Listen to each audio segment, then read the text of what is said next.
Hello friends, welcome to our channel Aarambh classes. आज के इस वीडियो में हम लोग बिहार स्टेट पीजीटी हिस्ट्री के लिए प्रैक्टिस सेट को सॉल्व करेंगे। तो बिना देर किए चलिए आज का ये वीडियो शुरू करते हैं। पहला प्रश्न है, लाओस फ्रांस का संरक्षित राज्य कब बना? इसका सही आंसर है ऑप्शन बी 1893 में। अगला प्रश्न है, किस वर्ष में ब्रिटिशों ने हाइती के फ्रांसीसी बस्ती को जीतने की कोशिश की? इसका सही आंसर है ऑप्शन ए 1793 से 1798 के बीच। अगला प्रश्न है, इनमें से कौन से विद्वान लीजी पुस्तक के लेखक हैं? इसका सही आंसर है ऑप्शन सी ली युकोव। अगला प्रश्न है, निम्नलिखित में से कौन सिटी ऑफ गॉड पुस्तक का लेखक है? इसका सही आंसर है ऑप्शन डी संत अगस्तीन। अगला प्रश्न है, मनुष्य का कोई स्वभाव नहीं होता, उसका इतिहास होता है, यह किसका कथन है? इसका सही आंसर है ऑप्शन डी जोसे आर्तेगा गेसे का। अगला प्रश्न है, सूची 1 को सूची 2 से सुमेलित कीजिए तथा नीचे दिए गए कूट का प्रयोग कर सही उत्तर का चयन कीजिए। इसका सही आंसर होगा ऑप्शन बी मानव अधिकारों की घोषणा का 27 अगस्त 1789 होगा। टेनिस कोर्ट की शपथ का 20 जून 1789 होगा। स्त्रियों का वर्साय अभियान का 5 अक्टूबर 1789 होगा और बास्टील का पतन का 14 जुलाई 1789 होगा। अगला प्रश्न है, निम्नलिखित में से all India trade union Congress के प्रथम सत्र के अध्यक्ष कौन थे? इसका सही आंसर है ऑप्शन बी लाला लाजपत राय। दीवान चमन लाल और बी एम पवार की पहल पर 31 अक्टूबर 1920 को एक सम्मेलन बम्बई में लाला लाजपत राय की अध्यक्षता में बुलाया गया। इसी सम्मेलन में all India trade union Congress की स्थापना की गई। अगला प्रश्न है, निम्नलिखित में से किसने 1857 के विद्रोह को प्रथम स्वतंत्रता संग्राम की संज्ञा दी? इसका सही आंसर है option C V D Savarkar ने। 1857 के विद्रोह को प्रथम स्वतंत्रता संग्राम वी डी सावरकर ने कहा था।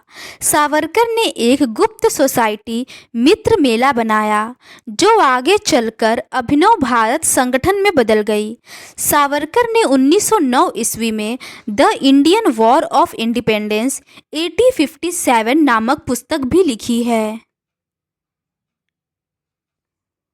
अगला प्रश्न है, किसने 1771 ईस्वी में शाह आलम को इलाहाबाद छोड़कर अपनी पैतृक राजधानी दिल्ली से शासन करने में सहायता की? इसका सही आंसर है ऑप्शन डी महादजी सिंधिया। बक्सर के युद्ध में पराजित होने के बाद मुगल शासक शाह आलम द्वितीय अंग्रेजों का पेंशन याफ्ता बनकर इलाहाबाद में रह गया था। मराठा सरदार महादजी सिंधिया ने फरवरी 1771 में दिल्ली जीतकर मुगल सम्राट शाह आलम द्वितीय को इलाहाबाद से लाकर दिल्ली तख्त पर बैठाया। अगला प्रश्न है, किसने भारतीय शिल्पकारों को बारूद बनाने की तकनीक सिखाई? इसका सही आंसर है ऑप्शन ए मुगल। भारतीय इतिहास में बारूद का प्रयोग पहली बार मुगलों ने पानीपत के प्रथम युद्ध 1526 ईस्वी में किया, लेकिन विजयनगर साम्राज्य में बारूद का प्रयोग हो चुका था। अगला प्रश्न है, निम्नलिखित में से कौन सा सुल्तान अपने फरमान में अमीरों को मसनद ए आली के नाम से संबोधित करता था? इसका सही आंसर है ऑप्शन डी बहलोल लोदी। बहलोल लोदी दिल्ली सल्तनत के अंतिम राजवंश लोदी वंश का संस्थापक था। वह अपने अमीरों को मसनद ए आली कहकर पुकारता था। अगला प्रश्न है, राजेंद्र चोल ने किस पाल नरेश को पराजित किया? इसका सही आंसर है ऑप्शन डी, महिपाल प्रथम। राजेंद्र चोल ने पाल नरेश महिपाल प्रथम को पराजित किया था। राजेंद्र चोल ने अपने पुत्र विक्रम चोल के नेतृत्व में सेना भेजी। गोविंद चंद्र को जीतने के बाद उसने बंगाल के पाल शासक महिपाल के ऊपर आक्रमण कर उसे भी पराजित किया। अगला प्रश्न है, धर्मशास्त्र लेखकों में किसने सती प्रथा को आत्महत्या का कार्य कहकर अस्वीकार कर दिया? इसका सही आंसर है ऑप्शन बी, मेघातिथि। धर्मशास्त्रकार मेघातिथि ने सती प्रथा को समाज का घृणित कार्य एवं कुरीति कहा। सती प्रथा का विरोध करते हुए उन्होंने इसे आत्महत्या कहा है। अगला प्रश्न है, वायसराय के रूप में लॉर्ड माउंटबेटन ने सत्ता हस्तांतरण के संदर्भ में निम्नलिखित भारतीय से वार्तालाप किया? पहला है जवाहरलाल नेहरू, दूसरा है सरदार वल्लभ भाई पटेल, तीसरा है मोहम्मद अली जिन्ना और चौथा है महात्मा गांधी। नीचे दिए गए कूट से वार्तालाप के सही अनुक्रम को निर्दिष्ट करें। इसका सही आंसर है ऑप्शन ए, सबसे पहले जवाहरलाल नेहरू, उसके बाद महात्मा गांधी, उसके बाद सरदार वल्लभ भाई पटेल और सबसे अंत में मोहम्मद अली जिन्ना। अगला प्रश्न है, निम्नलिखित में से किसकी जानकारी हड़प्पा सभ्यता काल में नहीं थी? इसका सही आंसर है ऑप्शन डी, वैज्ञानिक तरीके से बनाई गई मेहराब। अगला प्रश्न है, फ्रांसीसी ने इनमें से किस युद्ध के बाद दक्षिण पूर्व एशिया में फ्रांसीसी हिंद चीन की स्थापना की? इसका सही आंसर है ऑप्शन ए, सीनो फ्रांस युद्ध। सीनो फ्रांस युद्ध 1873 में लड़ा गया था। अगला प्रश्न है, 1960 और 1990 के दशक के बीच 4 एशियाई चीते की अर्थव्यवस्थाओं के तेजी से औद्योगिकरण हुआ, इस समूह में शामिल हैं? इसका सही आंसर है ऑप्शन बी, दक्षिण कोरिया, ताइवान, सिंगापुर और हांगकांग। अगला प्रश्न है, जूनागढ़ के दीवान जिन्होंने बाध्य होकर जूनागढ़ का प्रशासन संभालने हेतु भारत सरकार को आमंत्रित किया? इसका सही आंसर है ऑप्शन सी, शाहनवाज भुट्टो। अगला प्रश्न है, इनमें से कौन सा संगठन विदेशी पूंजी निवेश और विदेशी व्यापार के उदारीकरण पर बल देता है? इसका सही आंसर होगा ऑप्शन सी, विश्व व्यापार संगठन। विश्व व्यापार संगठन की स्थापना 1 जनवरी 1995 को हुआ था और इसका मुख्यालय जेनेवा स्विट्जरलैंड में है। अंतर्राष्ट्रीय मुद्रा कोष का मुख्यालय वाशिंगटन में है। इसकी स्थापना जुलाई 1945 में हुई थी। विश्व स्वास्थ्य संगठन की स्थापना 7 अप्रैल 1948 को हुई थी। इसका मुख्यालय जेनेवा स्विट्जरलैंड में है। अंतर्राष्ट्रीय श्रम संगठन की स्थापना अक्टूबर 1919 को हुआ था। इसका मुख्यालय जेनेवा स्विट्जरलैंड में है। अगला प्रश्न है, कराची अधिवेशन 1931 के संदर्भ में निम्नलिखित कथनों पर विचार कीजिए। पहला कथन है, गांधी इरविन समझौते का अनुमोदन करने के लिए यह कांग्रेस का एक विशेष अधिवेशन था। दूसरा है, इसकी अध्यक्षता सरदार वल्लभ भाई पटेल ने की थी। उपर्युक्त कथनों में से कौन सा कथन सही है? इसका सही आंसर है ऑप्शन सी, 1 और 2 दोनों। अगला प्रश्न है, 1857 के विद्रोह में फोर्ट ऑफ सोल्जर्स में निहित वास्तविक कमान का प्रमुख कौन था? इसका सही आंसर है ऑप्शन डी, जनरल बख्त खां।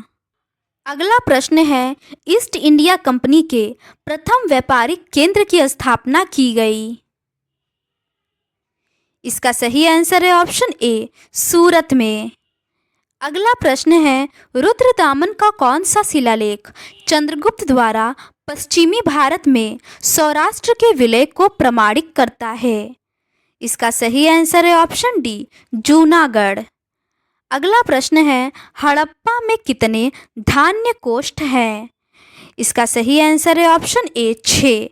हड़प्पा से 6 खाने की 2 पंक्तियों में निर्मित कुल 12 कक्षों वाले एक अन्नागार का अवशेष प्राप्त हुआ है, जिसका कुल क्षेत्रफल 2745 वर्ग मीटर से अधिक था।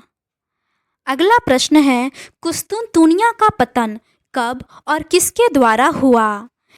इसका सही आंसर है ऑप्शन बी, 29 मई 1453 को मोहम्मद द्वितीय के द्वारा।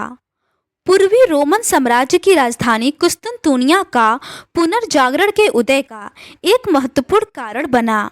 मध्य युग में कुस्तुनतुनिया पिछले 200 वर्षों से ज्ञान, दर्शन और कला का एक महान केंद्र था। 1453 ईस्वी में कुस्तुनतुनिया पर सेल्जुक तुर्कों का अधिकार हो गया और तुर्कों का सेनापति मोहम्मद द्वितीय के द्वारा 29 मई 1453 में मुस्लिम राज्य की स्थापना की गई। अगला प्रश्न है, प्रसा एक राज्य नहीं था जिसके पास सेना थी, वरन एक ऐसी सेना थी जिसके पास एक राज्य था। यह किसका कथन है? इसका सही आंसर है ऑप्शन डी, मिराबियो का। मिराबियो फ्रांसीसी क्रांति के शुरुआती दौर के नेता थे। इनका जन्म 1749 को फ्रांस में हुआ था। इनका काम सामंती विशेषाधिकारों वाले समाज को खत्म करने के पक्षधर थे। उसने एक पत्रिका निकाली और वर्साय में एक वक्तव्य जारी किया और कहा कि प्रशा एक राज्य नहीं था जिसके पास सेना थी, वरन एक ऐसी सेना थी जिसके पास एक राज्य था। अगला प्रश्न है, निम्नलिखित में से किस इटली के चित्रकार को चित्रकला का जन्मदाता माना जाता है? इसका सही आंसर है ऑप्शन सी, जियोत्तो। इटली का पुनर्जागरण प्रधानतः कला के क्षेत्र में हुआ। वहाँ साहित्य के साथ ही चित्रकारी, शिल्प, स्थापत्य की भी उन्नति हुई। कला के क्षेत्र में नई और स्वतंत्र शैलियों का विकास हुआ। सर्वप्रथम जियोत्तो ने परंपरागत बोईजेंटाइन शैली से इतर मानव प्रकृति पर अनेक चित्रों का चित्रांकन किया। जियोत्तो को ही इटली में चित्रकला का जन्मदाता माना जाता है। अगला प्रश्न है, जेम्स मिल के संदर्भ में कौन सा कथन सही है? पहला कथन है, उन्होंने उपयोगितावादी सुधारों में विश्वास जताया। दूसरा कथन है, उनकी पुस्तक ने मैकाले के मिनट ऑफ इंडियन एजुकेशन पर प्रभाव डाला। नीचे दिए गए कूट का प्रयोग कर सही उत्तर का चयन करें। इसका सही आंसर है ऑप्शन सी, 1 व 2 दोनों सही है। अगला प्रश्न है, भारत विभाजन से संबंधित माउंटबेटन योजना की सरकारी तौर पर घोषणा कब हुई? इसका सही आंसर है ऑप्शन सी, 3 जून 1947 को। अगला प्रश्न है, फिरोज शाह मेहता ने 1913 में बॉम्बे क्रॉनिकल का प्रकाशन प्रारंभ किया। इस प्रकाशन के संपादक कौन थे? इसका सही आंसर है ऑप्शन सी, B.G. हार्निमन। 1913 में फिरोज शाह मेहता द्वारा बॉम्बे क्रॉनिकल नामक अंग्रेजी भाषा के समाचार पत्र का प्रकाशन किया गया। 1913 से 1919 ईस्वी तक इस समाचार पत्र के संपादक के रूप में B.G. हार्निमन ने अपना सहयोग प्रदान किया। अगला प्रश्न है, कांग्रेस द्वारा सविनय अवज्ञा आंदोलन कब प्रारंभ किया गया? इसका सही आंसर है ऑप्शन ए, मार्च 1930 को। 12 मार्च 1930 को साबरमती आश्रम से गांधी जी और आश्रम के 78 अन्य सदस्यों ने दांडी की ओर पैदल यात्रा शुरू किया। गांधी जी 5 अप्रैल 1930 को दांडी पहुँचे तथा 6 अप्रैल 1930 को नमक कानून को तोड़ा। अगला प्रश्न है, सामान्य सेवा सूची अधिनियम 1857 के विद्रोह का प्रमुख कारण क्या था?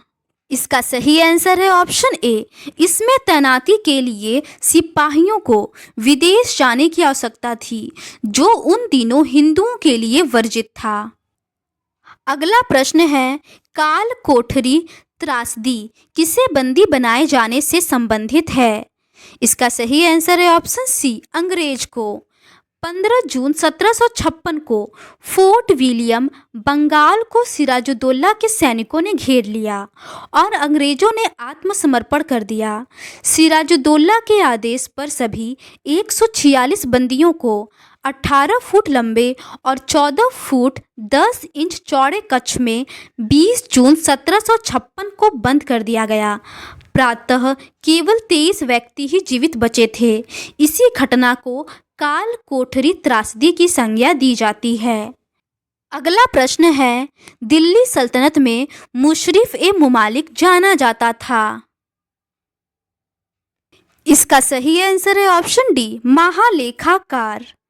अगला प्रश्न है, निम्नलिखित किस शासक ने इलाही प्रकार की मुद्राओं को चलाया? इसका सही आंसर है ऑप्शन सी, अकबर। मुगल मुद्रा व्यवस्था को सुव्यवस्थित रूप प्रदान करने का श्रेय अकबर को प्राप्त है। आईने अकबरी में अबुल फजल ने विवरण दिया है कि अकबर ने 26 सोने के, 9 चांदी के तथा 4 प्रकार के तांबे के सिक्के चलवाए। अगला प्रश्न है, चोल वंश के शासकों की महानता किस कार्य पर आधारित थी? इसका सही आंसर है ऑप्शन बी, श्रेष्ठ शासन व्यवस्था। अगला प्रश्न है, गुप्त काल में सार्थवाह कहा जाता था। इसका सही आंसर है ऑप्शन बी, व्यापारिक कारवां के प्रमुख को। गुप्त काल में व्यापारियों की एक समिति होती थी जिसे निगम कहा जाता था। निगम का प्रधान श्रेष्ठी कहलाता था तथा व्यापारियों के समूह को सार्थ तथा उनके नेताओं को सार्थवाह कहा जाता था। अगला प्रश्न है, किस शिलालेख में अशोक अपने को प्रियदर्शी राजा मगधे कहता है? इसका सही आंसर है ऑप्शन बी, भाब्रू शिलालेख। अगला प्रश्न है, सिंधु घाटी सभ्यता की पशुपति मुहर निम्नलिखित में से किस स्थल पर खोजी गई थी? इसका सही आंसर है ऑप्शन ए, मोहनजोदड़ो। सिंधु घाटी सभ्यता की पशुपति मोहर में आसीन मुद्रा में एक योगी को दर्शाया गया है जो संभवतः शिव पशुपति हैं। इस योगी के इर्द गिर्द 4 पशु, गेंडा, भैंसा, एक हाथी और बाघ है। सिंहासन के नीचे 2 मृग दर्शाए गए हैं। पशुपति का अर्थ है पशुओं का स्वामी। अगला प्रश्न है, बेलग्रेड के प्रथम गुट निरपेक्ष शिखर सम्मेलन में कितने देशों व सरकारों ने भाग लिया था? इसका सही आंसर है ऑप्शन सी, 25। पहला गुट निरपेक्ष सम्मेलन सन 1961 ईस्वी में बेलग्रेड में हुआ था। इसमें 25 अफ्रीकी तथा एशियाई देशों ने भाग लिया था। अगला प्रश्न है, निम्नलिखित में से कौन सा युग्म सुमेलित नहीं है? इसका सही आंसर है ऑप्शन सी, द लास्ट सपर का माइकल एंजेलो ये सुमेलित नहीं है। द लास्ट सपर का लियोनार्दो द विंची होगा।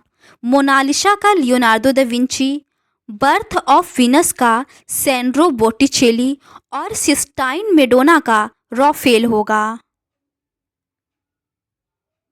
अगला प्रश्न है, फ्रांस में द्वितीय गणतंत्र की स्थापना हुई इसके पश्चात?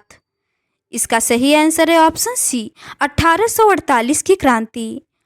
फ्रांस में 1789 ईस्वी के क्रांति के बाद एक नए राजशाही की स्थापना की गई, लेकिन वह असफल रही। 1830 की क्रांति के बाद आर्लियंस वंश का संवैधानिक राजतंत्र स्थापित हुआ, परंतु 1848 की क्रांति के बाद पुनः द्वितीय गणतंत्र की स्थापना हुई और यह कुछ सालों तक ही चल पाया। अगला प्रश्न है, किस वर्ष में भारतीय नौसेना विद्रोह हुआ था? इसका सही आंसर है ऑप्शन ए, 1946 में। 18 फरवरी 1946 ईस्वी को रॉयल इंडियन नेवी के गैर कमीशन अधिकारियों एवं सैनिकों ने नस्लीय भेदभाव तथा निम्न स्तरीय भोजन के विरोध में हड़ताल कर दी। अगला प्रश्न है, निम्नलिखित घटनाओं को काल क्रमानुसार व्यवस्थित कीजिए तथा नीचे दिए गए कूट का प्रयोग कर सही उत्तर का चयन कीजिए। इसका सही आंसर होगा ऑप्शन बी 1, 2, 3 और 4। 3 फरवरी 1928 ईस्वी को साइमन कमीशन बम्बई पहुंचा। 12 नवंबर 1930 से लेके 19 जनवरी 1931 ईस्वी तक प्रथम गोलमेज सम्मेलन हुआ। 23 मार्च 1942 को क्रिप्स मिशन भारत पहुंचा और 10 जुलाई 1944 को CR फॉर्मूला आया। अगला प्रश्न है, किसके सुझाव पर भारतीयों को साइमन कमीशन से बाहर रखा गया? इसका सही आंसर है ऑप्शन डी लॉर्ड इरविन। अगला प्रश्न है, लखनऊ में 1857 की क्रांति का नेतृत्व कौन कर रहा था? इसका सही आंसर है ऑप्शन बी बेगम हजरत महल। अगला प्रश्न है, भारत में पुर्तगाली सत्ता के पतन के कारणों में कौन सा कारण नहीं है? इसका सही आंसर है ऑप्शन बी भारत में मुगल सत्ता की स्थापना। अगला प्रश्न है, कहाँ से राजदूत औरंगजेब के शासन के समय आया था? इसका सही आंसर है ऑप्शन ए कॉन्स्टेंटिनोपल से। 1661 से लेके 1667 ईस्वी के बीच औरंगजेब के पास कुछ विदेशी मुस्लिम शक्तियों के यहाँ के दूत मंडल आए। कॉन्स्टेंटिनोपल एक दूत मंडल आया था। अगला प्रश्न है, मोहम्मद बिन तुगलक के निम्नलिखित प्रयोगों परियोजनाओं को काल क्रमानुसार रखें। इसका सही आंसर है ऑप्शन सी सबसे पहले राजधानी परिवर्तन, उसके बाद सांकेतिक मुद्रा, उसके बाद खुरासान अभियान और सबसे अंत में कराचिल अभियान होगा। अगला प्रश्न है, किस अवधि को 20 वर्ष का संकट कहा जाता है? इसका सही आंसर है ऑप्शन बी 1919 से लेके 1939 तक। तो आज के इस वीडियो में बस इतना ही। बाकी के रिमेनिंग क्वेश्चंस का डिस्कशन हम लोग इस सीरीज़ के नेक्स्ट पार्ट में करेंगे। अगर आपको ये सीरीज़ पसंद आती है तो please do subscribe to our channel and like this video. Thank you.